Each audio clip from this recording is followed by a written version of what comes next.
حشر میرے قدموں پر ہوگا. صحیح بخاری میں ہے. پھر میرے نبی فرمایا انا عاقب، جانتے ہو میں عاقب ہوں.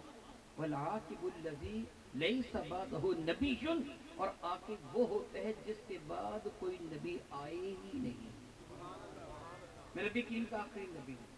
میرے اور آپ کے کریم آقا تاجر عرب و عجم شفیع معظم رحمت عالم کی ختم نبوت کے بارے میں معمولی سا شک و شبہ رکھنا، ذہن میں کوئی خطرہ لانا، اسلام سے خارج کر دیا. حضرت سیدنا امام اعظم ابو حنیفہ رحمۃ اللہ تعالی علیہ کے زمانے برکت نشان میں ایک شخص نے نبوت کا دعویٰ کیا تھا اور اس نے یہ کہا تھا آؤ میرے پاس، میں تمہیں اپنی نبوت کی دلیل دیتا ہوں.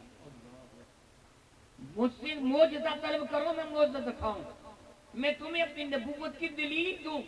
حضرت سیدنا امام اعظم نے فتویٰ ارشاد فرمایا تھا جو بندہ اس کے پاس نبوت کی دلیل مانگنے کے لیے جائے گا وہ بھی کافر ہو جائے گا.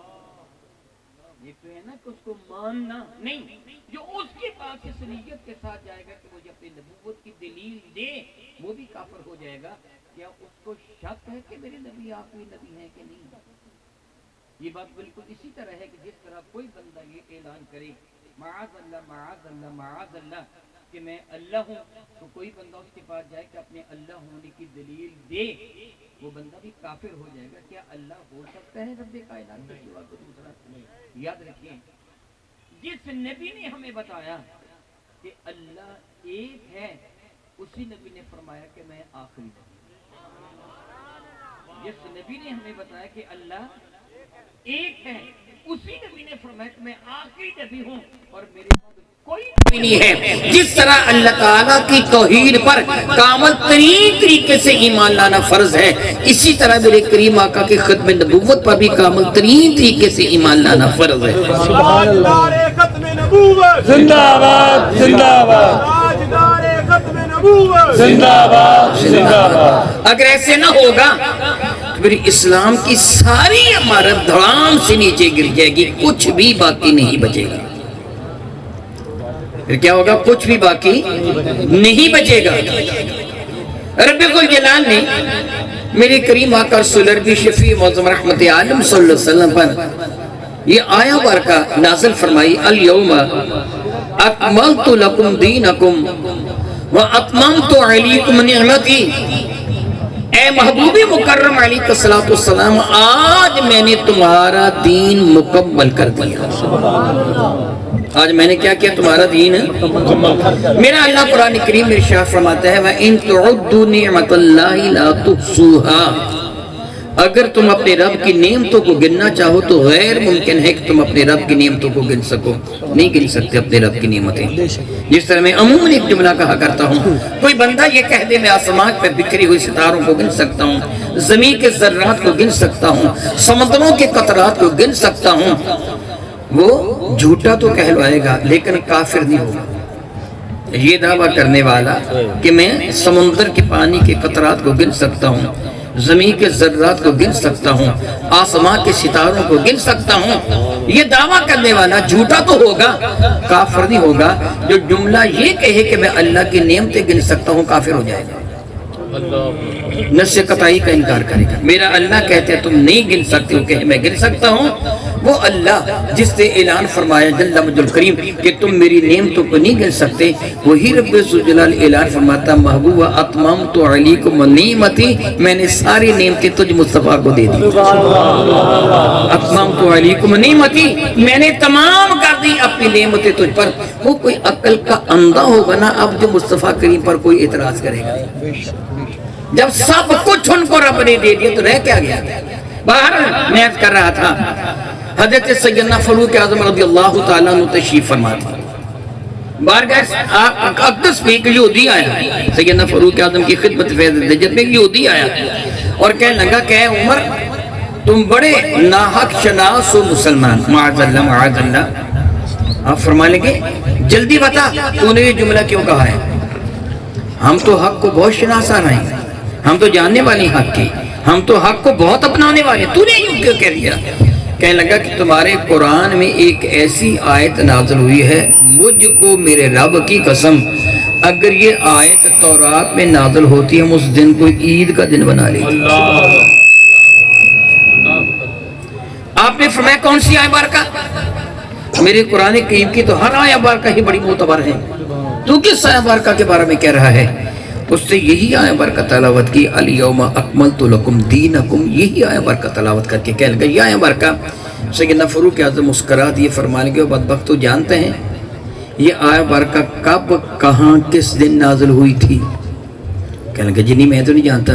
فرمانے کہ میں تجھے بتاتا ہوں، یوم عرفہ تھا، بیدان عرفات تھا، جمعے کا دن تھا، حج کا دن تھا، جب یہ آیت بارکہ نازل ہوئی تو کہہ رہا ہے ہم ہر سال اس آیت بارکہ کے نزول کے دن عید مناتے، ہم تو ہر 8ویں دن جمعہ کو عید مناتے۔ سبحان اللہ۔ تو سال کے بعد کہتے ہیں نا یہ کیا اہمیت ہے آیت بارکہ کی؟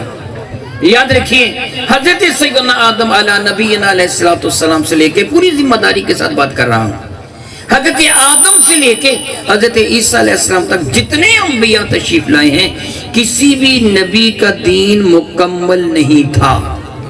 جی میں نے کیا کہا بھلا؟ مکمل نامکمل تھا۔ پہلے نبی تشریف لے جاتے، دوسرے نبی تشریف لاتے، اور اس میں تھوڑی بہت ترمیم کر کے اس علاقہ میں یہ دین نافذ کر دیا جاتا۔ وہ انبیاء علیہ السلام جو دنیا میں تشریف لائے انسانیت کی ہدایت کے لیے، کوئی نبی کسی قریہ کا نبی تھا، کوئی نبی کسی بستی کا نبی تھا، کوئی نبی کسی شہر کا نبی تھا، کوئی نبی کسی علاقے، اگر میں یہ کہوں محلے کا نبی تو پھر بھی غلط نہ ہوگا، بلکہ بعض اوقات ایسے بھی ہوا کہ ایک ایک گھر میں 2 نبی تھے۔ حضرت ہارون علیہ السلام اللہ تعالیٰ کے نبی ہیں، ان کے بھائی موسیٰ کلیم اللہ باللہ کے نبی، دونوں ایک ہی گھر میں ہیں اور ایک ہی شخص فرعون کی جانب دونوں تشریف لائے۔ حضرت سیدنا یحییٰ بھی اللہ کے نبی ہیں، حضرت سیدنا زکریا جو ان کے ابا جی وہ بھی اللہ کے نبی ہیں، حضرت داؤد علیہ السلام بھی اللہ کے نبی ہیں، ان کے بیٹے سلیمان بھی اللہ کے نبی، گھر بھی ایک ہے۔ حضرت ابراہیم اللہ کے نبی ہیں، ان کے بیٹے حضرت اسماعیل اللہ کے نبی ہیں، ان کے دوسرے بیٹے حضرت اسحاق اللہ کے نبی ہیں، اسحاق کے بیٹے یعقوب اللہ کے نبی ہیں، یعقوب کے بیٹے یوسف اللہ کے نبی ہیں، زمانہ ایک ہے۔ گویا کوئی نبی کسی محلے کا نبی تھا، کوئی کسی قریہ کا نبی تھا، کوئی کسی بستی کا نبی تھا، لیکن جب میرے کریم آقا کی تشریف آوری تو فرماتے ہیں بعثت الی الخلق کافہ، رب کائنات نے مجھے پوری کائنات کا مخلوق رسول بنا کے بھیجا ہے۔ بعثت الی الخلق، 2 ہی ہیں کائنات ہستی میں، خالق ہے دوسرا مخلوق ہے، ایک خالق ہے اور دوسرا اس کے سوا تو کچھ بھی نہیں۔ میرے نبی فرماتے بعثت الی الخلق کافہ، رب کائنات نے مجھے پوری مخلوق کا رسول بنا کے بھیجا۔ حق یہ ہے میرے نبی مخلوق کے بھی رسول ہیں بلکہ خالق کے بھی رسول ہیں۔ لا الہ الا اللہ، اگلا جملہ کیا ہے؟ معنی کیا بنتا ہے؟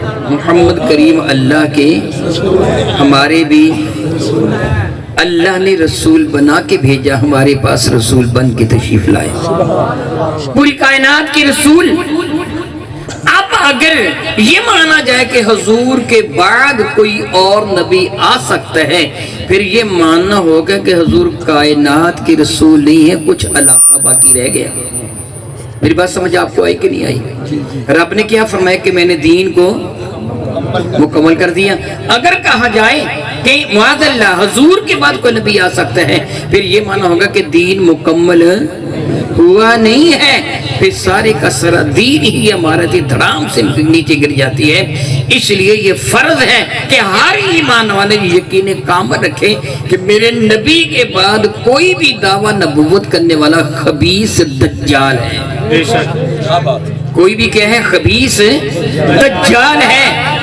اس سے دعوی نبوت کے بارے میں دلیل مانگنا بھی کفر ہے، اور اس کے ساتھ نرمی کرنا بھی حرام ہے۔ میں نے کیا کہا بھلا؟ نرمی کرنا بھی حرام ہے۔ میرے نبی سے بڑھ کر مجھ کو میرے اللہ کی عزت کی قسم، میرے نبی سے بڑھ کر کوئی کریم اللہ نے پیدا کیا ہی نہیں۔ جن کی صفات عالیہ تورات، زبور، انجیل وغیرہ میں رب کائنات نے ذکر فرمائی من جملہ ان صفات عالیہ میں میرے نبی کے یہ صفت کہ کوئی ان کی شان میں گستاخی کرے تو ان کے کرم میں اضافہ ہوتا ہے۔ میں ایک چھوٹی سی مثال دینے کے بعد پھر اپنی بات کو آگے بڑھاؤں گا۔ زید بن ثانہ رضی اللہ تعالی عنہ میرے نبی کے صحابی ہیں، ان کے ایمان لانے کا واقعہ ہے۔ یہ یہود میں بڑے پائے کے علامہ تھے، بہت بڑے علامہ تھے زید بن ثانہ۔ ان کو پتہ چلا میرے کریم آقا رسول عربی کے مدینہ طیبہ میں تشریف فرما ہونے کا، تو یہ تحقیق حال کے لیے کہ اگر واقعی وہ نبی ہوئے کہ جن کا تذکرہ ہماری کتابوں کے اندر پایا جاتا ہے تو پھر میں ان پر ایمان لے آؤں گا، یہ مدینہ طیبہ آئے۔ یہود میں ان کا بڑا مرتبہ مقام تھا، یہودیوں کے ہاں ان کو بڑی عزت اور تکریم حاصل تھی۔ جب مدینہ طیبہ کے یہودیوں کو پتہ چلا کہ زید بن ثانہ ہمارے ہاں آیا ہے تو ان کے تو وارے نیارے ہو گئے۔ یہودیوں نے بڑا پرتپاک انداز میں استقبال کیا اور اپنے ہاں ان کو رکھا، کھانا پانی بھی اور رہائش بھی، ہر طرح کی آسائش ان کو مہیا کی، کیونکہ ان کے نزدیک ان کا درجہ بڑا ہی بلند و بالا تھا۔ زید کہتے ہیں کہ میں تورات کا چونکہ عالم تھا اور میں نے تورات میں اس رسول رحمت صلی اللہ علیہ وسلم کے بارے میں بہت کچھ پڑھا تھا۔ میں زیادہ تفصیل میں نہیں جاؤں گا، کافی ڈیٹیل ہے کہ انہوں نے کیا کچھ ذکر کیا، جو کہ میرا موضوع بہت زیادہ مختصر رہ جائے گا۔ حضرت زید کہتے ہیں باقی ساری صفات عالیہ میں نے ان کے اندر دیکھ لی تھی۔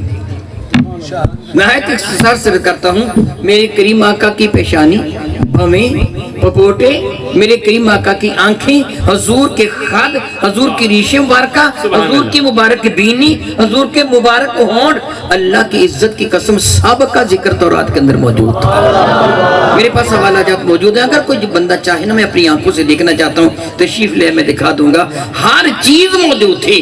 زید کہتے ہیں مبارک سالت باب میں حاضر ہو تو سب کچھ دیکھ کے پہچان لیا، ان کی عادات و خصائل کو بھی دیکھا اور جان لیا کہ وہی ہیں۔ ایک بات باقی رہتی تھی، وہ کیا بات تھی کہ جب کوئی ان کی شان میں گستاخی کرتا ہے تو ان کے کرم میں اضافہ ہوتا ہے۔ یہ حیران کن بات ہے۔ کچھ چیزیں وہ تقاضا ہے، فطرت ہوتی ہیں جن کا انکار نہیں کیا جا سکتا۔ میں اس کی مثال دے کے آپ کو سمجھاتا ہوں۔ کوئی آدمی آپ کو معاذ اللہ گالیاں بکنا شروع کر دے، سخت ناملائم قسم کے الفاظ آپ کو کہے تو آپ کے چہرے کا رنگ کچھ بدل جائے گا۔ اگر وہ آپ کو گریبان سے پکڑ لے تو چہرے پر ہوائیاں اڑنا شروع ہو جائیں گی۔ اگر آپ کمزور دل ہیں تو کبھی بھی طاری ہو جائے گی۔ اس کے برعکس اگر کوئی آدمی آپ کو خوشی کی بات سنائے، بطور مثال الحمدللہ تعالی کوئی نہ کوئی تو مہمان مدینہ بنے گا نا، کسی کا ٹکٹ نکل آئے اس کے چہرے پر مسکراہٹ پھیل جاتی ہے کہ نہیں؟ یہ سب کچھ فطری تقاضے ہیں، انسان کو ان کی تربیت نہیں دینا پڑتی۔ نانا منا بچہ ہے، آپ اس کو چٹکی کاٹیں تو کیا کرتا ہے؟ وہ روتا ہے۔ کیا کرتے ہیں؟ اس کو تربیت دینے کی ضرورت ہے کہ بیٹے کو تیرے چٹکی کاٹے تو تو چوں کرنا شروع کر دینا؟ سمجھانے کی ضرورت ہے؟ نہیں، تقاضا فطرت ہے۔ جب اس سے پیار کرتے ہو تو چہرہ کھل اٹھتا ہے۔ کیا ہے تقاضا؟ فطرت ہے۔ کسی کے ساتھ محبت کی جائے، اس کو خوشی کا اظہار ہو، تقاضا فطرت ہے۔ کسی کی گستاخی کی جائے، چہرے کا رنگ بدلے، غصہ آ جائے، یہ تقاضا فطرت ہے۔ مگر اس نبی کا یہ عالم ہے، گستاخی کوئی کرے تو ان کے کرم میں اضافہ ہوتا ہے۔ یہ بالکل ایک خلاف فطرت عمل تھا۔ زید کہتے ہیں کہ میں اس بات کو آزمانے کے لیے بارگاہ اقدس میں حاضر ہوا۔ یہودی روزانہ آیا کرتے تھے میرے نبی کے دربار مقدس میں، منافقین بھی آتے تھے، اکثر یہودی بھی آتے تھے، مومن بھی آتے تھے، مگر ان کے آنے کا اپنا اپنا مقصد تھا، اپنی اپنی نیت تھی۔ آپ جانتے ہیں مسجد میں دو طرح کے بندے آتے ہیں۔ کیا بولا؟ دو طرح کے، ایک نماز پڑھنے والے، ایک جوتے چرانے والے آتے ہیں نا۔ آتے دونوں مسجد میں ہیں مگر نیت علیحدہ علیحدہ ہوتی ہے۔ اب یہودی بھی آتے تھے، منافق بھی آتے تھے، ایمان والے بھی آتے تھے۔ ایمان والے فیوزو برکا سے جھولیاں بھرنے کے لیے آتے تھے، یہودی نقض ڈھونڈنے کے لیے آتے تھے، منافق عیب تلاش کرنے کے لیے آتے تھے، مگر وہ نامراد ہی واپس جاتے تھے کہ میرے نبی میں عیب ہے ہی نہیں۔ زید کہتے ہیں میں بھی روزانہ یہودیوں کے ساتھ بارگاہ اقدس میں آتا تھا۔ میں نے آزمانا تھا اور بھری محفل میں کو گستاخی نہیں کر سکتا تھا کہ میں ان کے ہاں ایک عالم تھا اور یہ میرے شایع نشان نہیں تھا۔ ایک دن کا ذکر ایک بندہ آیا ان کے پاس، ایک بندے نے آ کے بارگاہ ساتھ باب میں عرض کیا، یا رسول اللہ میں فلاں علاقے سے آیا ہوں، چھوٹی سی بستی کا نام لیا، 10 12 15 گھر، فلاں علاقے سے آیا ہوں یا رسول اللہ، میں پہلے حاضر ہوا تھا، آپ کے دست حق پرست پر بیعت ہوا، میں نے اسلام کی دولت سے اپنے آپ کو معمور کیا، اب میں اپنے گاؤں، اپنی بستی، اپنے علاقہ میں گیا، اپنے ڈیرے پر گیا، جتنے بھی وہاں کے باشندے تھے کیونکہ ان کے ہاں اللہ تعالیٰ نے مجھے عزت عطا فرمائی ہے، میں نے ان کے سامنے اپنے اسلام کا تذکرہ کیا، آپ کے اوصاف حمیدہ کا ذکر کیا، یا رسول اللہ ساری بستی ہی مسلمان ہو گئی۔ میں نے ان کو کہا تھا تم مسلمان ہو جاؤ گے تو رب کی رحمت نازل ہونا شروع ہو جائیں گی، عنایت ربانی فروانی کے ساتھ تمہارا مقدر بن جائے گی، مگر یا رسول اللہ علیہ السلام یہ ہوا کہ جب سے وہ مسلمان ہوئے امسا کے 12 ہو گیا، بارش بند ہو گئی ہے، یا رسول اللہ فصلیں سوکھ گئی ہیں، جو درخت تھے وہ کملا گئے ہیں، اللہ کے نبی جو پھل تھے وہ گرنے لگے ہیں، جو پھول تھے وہ مرجھا گئے ہیں، یا رسول اللہ مجھے ڈر ہے کہ میری بستی کافر ہو جائے گی، مرتد ہو جائے گی، کرم فرمائیے 10 12 گھر ہیں، کرم فرمائیے ان کے لیے کچھ عطا فرما دیجئے۔ کریم آقا نے حضرت بلال حبشی سے پوچھا بلال کچھ ہے؟ حضرت بلال میرے نبی کے فنانس سیکرٹری تھے، خزانچی تھی، عرض کیا آقا سب کو تقسیم ہو چکا ہے۔ زید کہتے ہیں موقع میں نے اسی طاق میں تھا، موقع مناسب سمجھا، اٹھ کے کھڑا ہو گیا، میں نے کہا ابو القاسم اگر تم مناسب سمجھو تو میں تمہیں قرض دیتا ہوں، اس کے بدلہ میں فلاں مہینے میں کھجوریں تو مجھے دے دینا۔ حدیث مبارکہ میں مہینے کا ذکر نہیں ہے، میں آپ کو سمجھانے کے لیے یہ بات کرنے لگا ہوں۔ بطور مثال یہ مہینہ مقدس ربیع الاول، یہ کہا جائے کہ آج مجھے میرے ساتھ معاہدہ کر لو، آج میں قیمت دے دیتا ہوں اور کھجوریں مجھے رمضان شریف میں دے دینا۔ میری بات سمجھے ہو؟ ایک مہینے ایک وقت کا تعین کیا، مقدار معین کی، قیمت بھی معین کی، میرے کریم نے قبول فرما لیا، ٹھیک ہے فلاں مہینے میں تجھے اتنی کھجوریں دے دوں گا اور اس کا جو معاوضہ، اس کا جو قیمت ہے وہ ابھی ثمن مجھے دے دے۔ انہوں نے 40 اوقیہ سونا ان کھجوروں کے بدلہ میں میرے نبی کی خدمت فیض درجت میں پیش کیا۔ ایک اوقیہ تقریباً 2.5 تولے کا ہوتا ہے، تو کتنا سونا پیش کیا بلا؟ تقریباً 100 تولہ سونا میرے نبی کی خدمت فیض درجت میں پیش کیا۔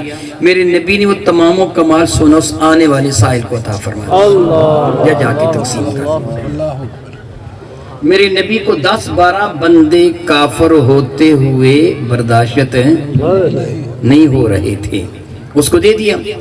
خیر میں بات کو مکمل کر دوں تاکہ کنفیوژن باقی نہ رہے۔ زید کہتے ہیں پھر وہ دن جس دن رسول رحمت نے میرے ساتھ وعدہ کیا تھا فلاں مہینے کی فلاں تاریخ کو میں کھجوریں دے دوں گا تجھے، اس میں ابھی 1 مہینہ 1.5 مہینہ باقی تھا۔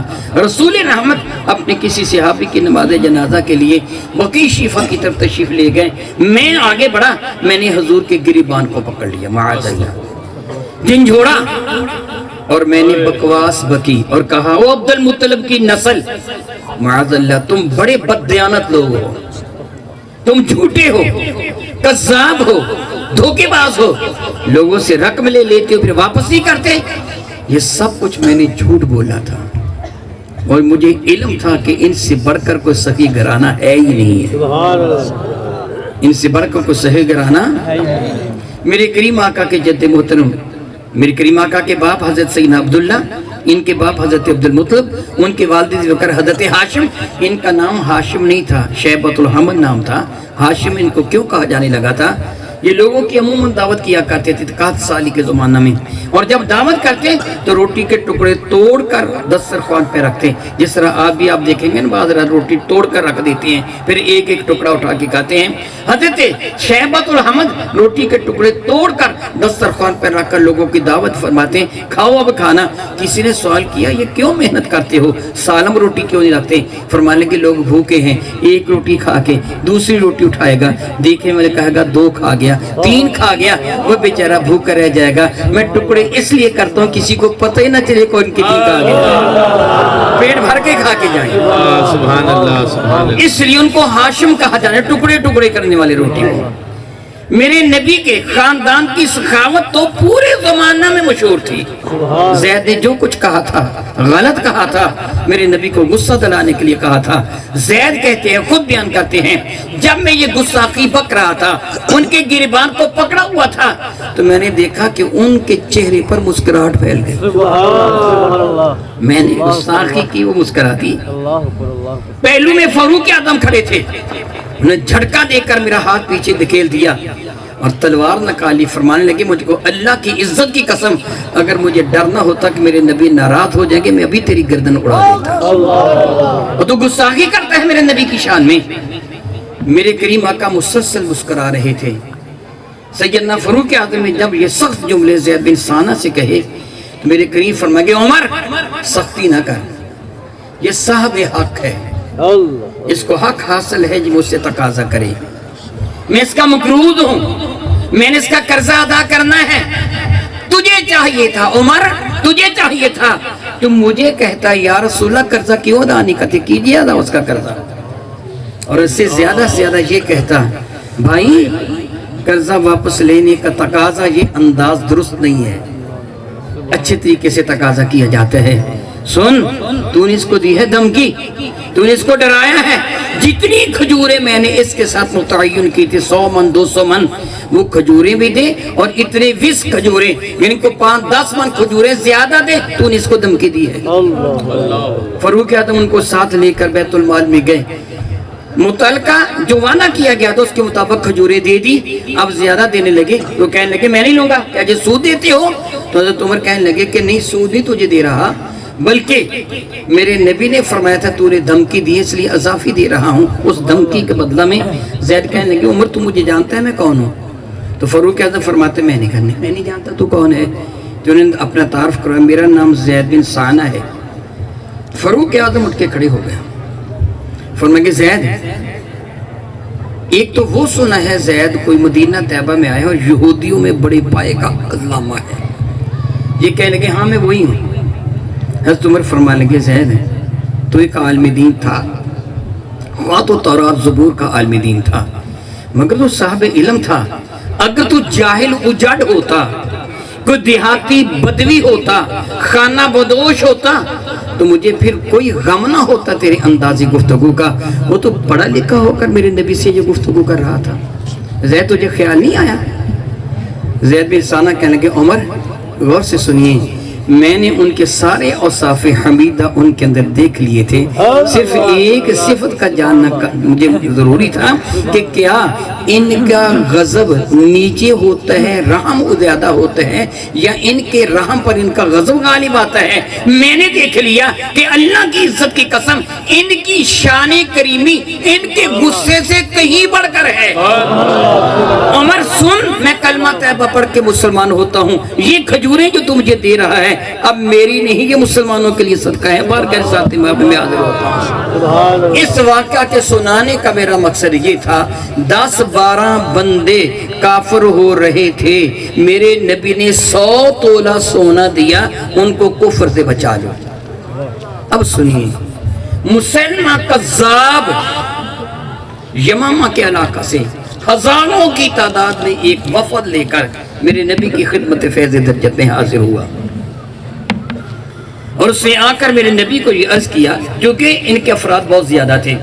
مدینہ طیبہ سے باہر جنگل میں انہوں نے خیمہ زنی کی تھی, خیمے لگائے ہوئے تھے, اور مسلمہ کذاب کا خیمہ بہت بڑا لگایا ہوا تھا, ہزاروں کی تعداد میں تھے, کہ جنگل ان کے ساتھ بھرا ہوا تھا.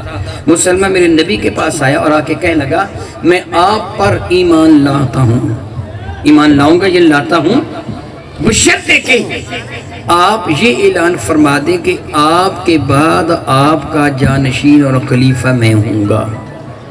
میں آپ کا غلام بن جاتا ہوں, آپ پر ایمان لاتا ہوں, آپ کا کلمہ پڑھ لیتا ہوں. میرے کلمہ پڑھنے سے پورے کا پورا یمامہ مسلمان ہو جائے گا, وہاں ایک بھی کافر نہیں رہے گا. اور اس کا وہاں اثر رسوخ کتنا تھا, جب حضرت سیدنا صدیق اکبر نے اس کے خلاف اعلان جہاد کیا, یہ تقریباً 40,000 کا لشکر لے کر مقابلے میں نکلا تھا. اب آپ جان سکتے ہیں کہ جو ہزاروں لوگ اس کے پیروکار تھے, میرے نبی کے دربار میرے کریم آقا نے انکار کر دیا, جا دفع ہو جائے، وہ چلا گیا۔ اگلے دن میرے نبی صلی اللہ علیہ وسلم صحابہ کرام کے ساتھ اس کے خیمہ میں تشریف لے گئے۔ ایک عام معمولی شے دنیا کی نظر میں کھجور کی ایک چھڑی میرے نبی کے دست مقدس میں تھی۔ عام حالت میں اس کی کوئی قدر و قیمت نہیں، لیکن آج اس کی بہت قیمت تھی کہ میرے نبی کے ہاتھ میں تھی۔ کھجور کی ایک چھڑی میرے کریم آقا نے دست مقدس میں پکڑی اور اس کے خیمہ بستی میں تشریف لے گئے، صحابہ بھی ساتھ تھے۔ جب وہ اس کے خیمہ بستی میں تشریف لے گئے تو اس کے کارندوں کو، چیلے چانٹوں کو پتہ چلا رسول رحمت کی آمد کا، وہ بھاگم بھاگ گئے، جا کے مسلمہ کو بتایا وہ کل تو گیا تھا نا اور انہوں نے تیری گزارش کو نظر انداز فرما دیا تھا، تیری بات کو ماننے سے انکار کر دیا تھا، آج خود چل کے آئے ہیں تیرے پاس۔ وہ تو ایک ایک بندے کو مسلمان کرنے کے لیے تگ و دو کرتے ہیں، ایک ایک بندے کو مسلمان کرنے کے لیے تگ و دو کرتے ہیں۔ وہ ہزاروں کی تعداد میں لوگ مسلمان ہو جائیں گے تیرے ایک مسلمان ہونے سے۔ وہ آئے ہیں، شاید ان کو برداشت نہیں ہو سکا میں اتنے لوگوں کو کافر کیسے رہنے دوں، اس لیے وہ آئے ہیں۔ مسلمہ بھول گیا، اپنی خیمے میں ایک اہتمام کیا، میرے نبی کے استقبال کے لیے خیمے سے باہر آ گیا، میرے کریم آقا کے استقبال کر کے خیمہ میں لے کے چلا گیا اور اس نے عرض کیا تشریف رکھیے، میں ابھی بات کرتا ہوں، جو بات کل میں نے کہی تھی اس پر آج بھی میں اسی طرح پابند ہوں، جو آپ حکم دیں گے میں مانوں گا، بس میری وہی شرط ہے۔ جب وہ اپنی بات پوری کر چکا تو میرے نبی اس کی جانب مخاطب ہو کے فرمائیں گے مسلمہ تو نے تو یہ کہا نا، قسم ہے مجھے اس رب کائنات کی جس نے مجھے سچا نبی بنا کے بھیجا، اگر تو مجھے یہ کہے نا یا رسول اللہ یہ اپنے ہاتھ کی چھڑی مجھے دے دو، میں اور سارے یہ ماما والے مسلمان ہو جائیں گے، اللہ کی عزت کی قسم میں چھڑی بھی تجھے نہیں دوں گا، میں یہ چھڑی بھی تجھے نہیں دوں گا۔ یہ کہہ کے میرے کریم آقا اس کو مردود قرار دے کے اس کے خیمے سے باہر آ گئے۔ پتہ چلا کہ جو خبیث ختم نبوت کا منکر ہو اس کے ساتھ سختی کرنا سنت مصطفیٰ ہے، اس کے ساتھ سختی کرنا میرے نبی کی سنت ہے۔ میرے اور آپ کے کریم آقا تاجدار عرب و عجم شفیع معظم رحمت کون مکان علیہ تو ساکی معاذ اللہ نبوت پر ڈاکہ ڈالنے والا وہ خبیث انسان میرے کریم آقا رسول عربی کے منصب کو وہ اپنی جانب منسوب کر لے۔ رسول رحمت نے بڑی پیاری مثال ارشاد فرمائی تھی کہ بنانے والے نے ایک نہایت ہی خوبصورت مکان بنایا مگر اس میں ایک اینٹ کی جگہ خالی چھوڑ دی، ہر دیکھنے والا اس کا نظارہ کرنے والا اس کی خوبصورتی، اس کی حیت قضائی، اس کی زیب و زینت پر متعجب ہوتا تھا اور کہتا تھا ایک اینٹ کی جگہ باقی ہے، فرمانے کہ وہ اینٹ میں مصطفیٰ نے مکمل کر دی، اب قصر نبوت مکمل ہو چکا ہے۔ بہت عزت والے میرے بھائیوں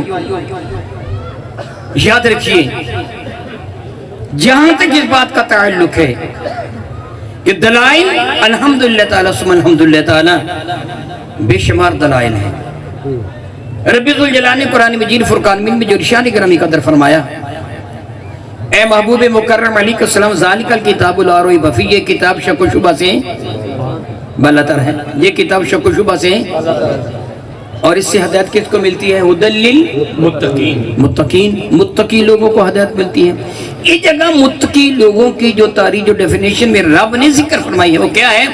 الذین یؤمنون بالغیب، سبحان اللہ، جو بن دیکھے غیب پر ایمان لاتے ہیں، وہ یقیمون الصلاۃ، نماز ادا کرتے ہیں، وَمِمَّا رَزَقْنَاهُمْ يُنْفِقُونَ، جو رب نے ان کو عطا فرمایا سے خرچ کرتے ہیں، وَالَّذِينَ يُؤْمِنُونَ بِمَا أُنزِلَ إِلَيْكَ وَمَا أُنزِلَ مِن قَبْلِكَ، بات قابل غور ہے، کیا بھلا وہ لوگ کیا ہیں؟ والذین یؤمنون، وہ ایمان آتے کس پر؟ بما انزل الیک، جو نازل کیا گیا آپ پر، وما انزل من قبلک، اور جو نازل کیا گیا آپ سے پہلے۔ پتہ چلا متقی وہ ہے جو دو چیزوں پر ایمان لاتا ہے، وہ کیا ہے؟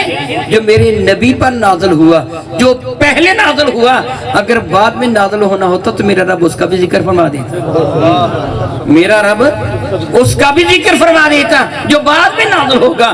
پتہ چلا کہ بعد میں کچھ بھی نازل نہیں ہونا تھا، اس لیے اللہ نے اس کا ذکر فرمایا ہی نہیں. پھر واضح ترین انداز میں رب کریم نے ارشاد فرمایا ما کان محمد ابا احد من رجالکم ولکن رسول اللہ وخاتم النبیین. تاجدار عرب و عجم شفیع معظم رحمت عالم مردوں میں کسی کے باپ نہیں. آپ جانتے ہیں کہ میرے کریم آقا کو رب کائنات جل وعلا نے 3 بیٹے عطا فرمائے تھے. کتنے بنا؟ سب سے بڑے صاحبزادے حضرت سیدنا قاسم رضی اللہ تعالی عنہ، اور دوسرے شہزادے حضرت سیدنا عبداللہ جن کے القاب مقدس طیب اور طاہر. تیسرے صاحبزادے حضرت سیدنا ابراہیم جو مدینہ طیبہ میں میرے کریم آقا رسول عربی کو رب کائنات نے عطا فرمائے. ان تینوں شہزادوں کو، نبی زادوں کو رب کائنات بچپنے میں ہی اپنے پاس لے گیا. جوان نہیں ہوئے. کیوں جوان نہیں ہوئے؟ میرے نبی فرماتے کہ اگر وہ زندہ ہوتے تو میرے بعد نبی ہوتے، کیونکہ میرے بعد نبوت نہیں ہے، اس لیے اللہ تعالیٰ نے میرے بیٹوں کو اپنے پاس بلا لیا. جو اللہ اپنے نبی کے بیٹوں کو اس لیے اپنے پاس بلاتا ہے کہ نبی کے بعد نبوت نہیں ہے، وہ کسی بدبخت کو برداشت کر لے. تاجدار ختم نبوت. دونوں ہاتھ بلند کر کے بولیے تاجدار ختم نبوت، تاجدار ختم نبوت، تاجدار ختم نبوت، نعرہ رسالت. جو میرے کریم آقا رسول عربی سے محبت فرماتا ہے، محبوب ان کو قرار دیتا ہے، حبیب ان کو قرار دیتا ہے، اس نے یہ برداشت فرما لیا کہ محبوب کا قلب انور غم زدہ ہوگا، ملول خاطر ہوگا. شہزادوں کو بلا لیا کہ ان کے بعد نبوت نہیں ہے. وہ نبی کو شہزادوں سے محروم کر دیتا ہے، اس لیے کہ نبوت نہیں. وہ خبیث انسان کہہ دے کہ میں نبی ہوں. یاد رکھیے چونکہ عمومی طور پر ختم نبوت نہیں بلکہ عمومی طور پر قادیانی بدبخت کے بارے میں ہمیں جاننا ہے. بہت سارے دلائل تو ختم نبوت کے بارے میں ہیں نا، جو میں نے عرض کیا. الحمدللہ تعالیٰ ثم الحمدللہ تعالیٰ میرے پاس ایک انوار ہے جو کہ میں نے خود کتاب بھی لکھی اس موضوع پر. اس خبیث کے بارے میں بہت کچھ. الیاذ باللہ تعالیٰ ثم الیاذ باللہ تعالیٰ منبر رسول پہ بیٹھا ہوں. مراد یہ ہے کہ جس طرح حضور خطاب فرمایا کرتے تھے ان کی سنت ادا کر رہا ہوں. آپ سامنے بیٹھے سن رہے ہیں. اللہ تعالیٰ کی عزت کی قسم اٹھا کے کہہ رہا ہوں کہ مجھ کو میرے اللہ کی عزت کی قسم شریف بہن بیٹیوں کے سامنے مرزا کی باتوں کا ذکر بھی نہیں کیا. مرزا کی باتوں کا ذکر بھی نہیں کیا جا سکتا. وہ کہنا کہ گفتگو ہی میں کر لوں گا اس موضوع پر، گفتگو بھی نہیں کی جا سکتی. اس کا بیٹا بشیر الدین محمود اتنا خبیث انسان، اتنا خبیث انسان ہے کہ شاید ہی زمانے میں کوئی خبیث انسان ہو. یہ مرزا قادیانی میں کہا کرتا ہوں اور اعلیٰ اعلان کہا کرتا ہوں، اور میں نے جو کتاب دعوت انصاف و عمل لکھی وہ اسی موضوع پہ لکھی ہے. اگر مرزا قادیانی دعوی نبوت نہ بھی کرتا تب بھی کافر تھا. اگر وہ دجال قادیان دعوی نبوت نہ بھی کرتا تب بھی. میں آپ حضرات کے لیے ایک بات عرض کرتا ہوں، اگر کوئی بدبخت خبیث قادیانی، چھپا ہوا قادیانی، بظاہر آپ کو وہ مسلمان نظر آ رہا ہو، اور سب سے بڑی مصیبت بھی یہ ہے کہ یہ دجال، یہ قادیانی آستین کے سانپ ہیں. وہ بہت خوب کسی نے کہا دوسرے کافر کو پہچاننا آسان ہے، اسے پہچاننا بڑا مشکل ہے. وہ تو مثال کو آپ کا دروازہ کٹکھٹایا، باہر آئیں، پوچھے کون ہے، کہتے ہیں گرون سنگھ ہیں، کہتے ہیں سکھ آ گیا ہے، کہتے ہیں نتھو رام ہے، کہتے ہیں کہ کوئی کھتری آ گیا ہے، کہتے ہیں کہ فضل مسیح ہے، آپ کہتے ہیں عیسائی آ گئے ہیں. آپ باہر نکلتے پوچھتے کون ہے، کہتا ہے غلام محمد ہوں. پریشانی ہو جاتی ہے کہ نہیں؟ ہے پرلے درجے کا خبیث اور نام مسلمانوں جیسا ہے. اس خبیث انسان نے الیاذ باللہ تعالیٰ ثم الیاذ باللہ تعالیٰ اللہ تعالیٰ کی شان میں گستاخیاں بکی. آج تک میں اللہ تعالیٰ کا شکر ادا کرتا ہوں. بہت ساری کتابیں پڑھنے کا موقع ملا، مختلف مذاہب کی کتابیں، مذاہب عالم پر میں چونکہ لیکچر بھی لیا کرتا ہوں. میں نے بہت سارے مذاہب کی کتابیں پڑھی. مگر اتنا بڑا گستاخ کبھی کسی بھی مذہب میں پیدا نہیں ہوا. حیا کی بات ہے. خبیث کہتا ہے ایک دن کا ذکر ہے میں اپنے کمرے میں لیٹا تھا عالم مکاشفہ میں, خواب میں نہیں جاگتی آنکھوں سے میں کیا دیکھتا ہوں کہ اللہ میرے کمرے میں آیا.